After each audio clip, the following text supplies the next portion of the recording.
So you go from where he was in the 2022 draft, where some people are wondering because he's hurt and because of Sauce Gardner playing so well, is this guy a bust? To where he is now, which is better than Sauce Gardner, I think we all have to agree, and one of the tops in the game.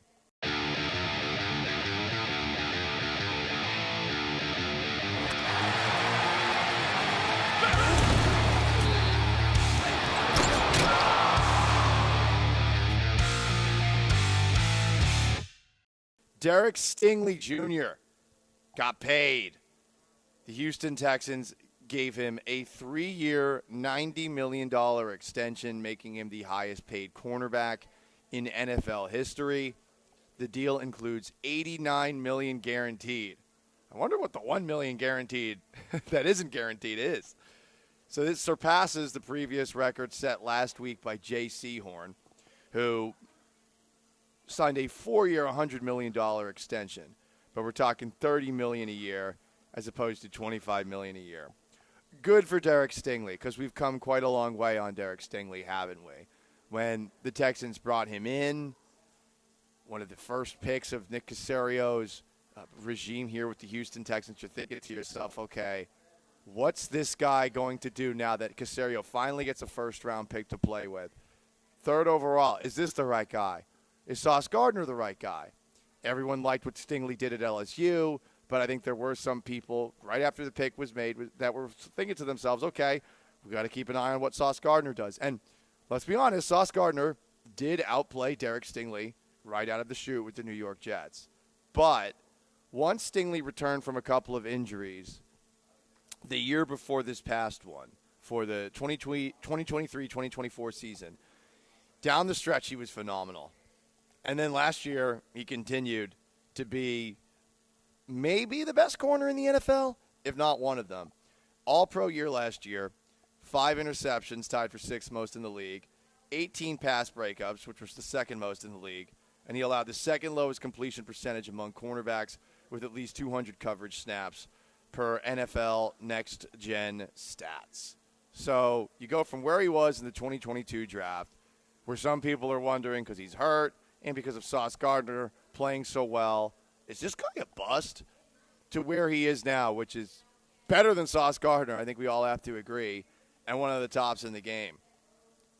So I'm happy the guy got the move. I do find it interesting that the Texans do not give out deals that are longer than 3 years, because you take a look at the last big extension that Nick Casario made, Nico Collins last year, 3 years, $72.75 million, or before that, Laramie Tunsil, 3 years. Nick Casario doesn't like going past 3 years with contracts.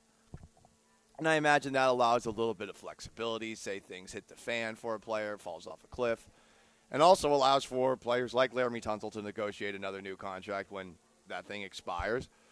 But it is most importantly frees up some cap space for the Houston Texans in the near future.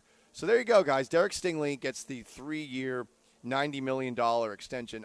I want to know if anyone's against this. I feel like everyone's on the same page here. This is an obvious no-brainer decision. This is one of the better players in the league at his position, and he is the strength of this team, which I think if you take a look at it going into next year, especially after acquiring C.J. Gardner-Johnson, it's the secondary. You have Stingley. You have Kamari Lassiter as a second-round pick last year playing outstanding in his rookie season.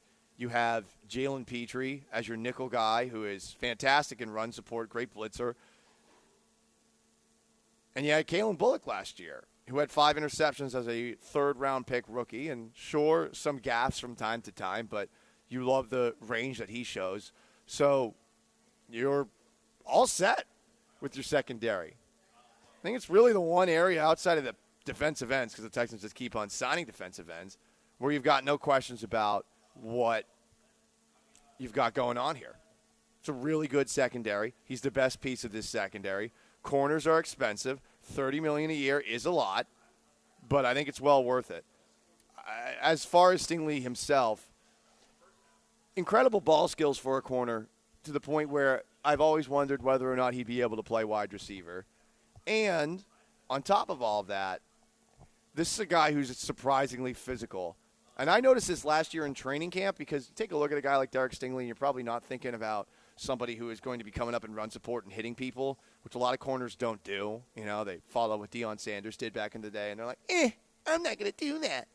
But with Stingley, who got bigger this past offseason, you have another guy who is physical. And, you know, talk about swarm for the Texans, flying to the football, hitting people, sticking people, and Stingley gives you that. So I'm happy for him. He's also one of those corners who, you know what's nice? It's a refreshing change of pace. He shuts up.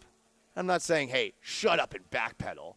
All I'm saying is compare him to Sauce Gardner, who clearly wants to be more than just a corner. He wants to be some sort of celebrity, someone who seems to be concerned with the like count on his Instagram posts.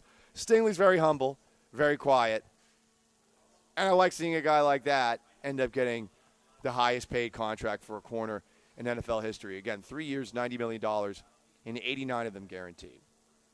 So good for our friend, Derek Stingley.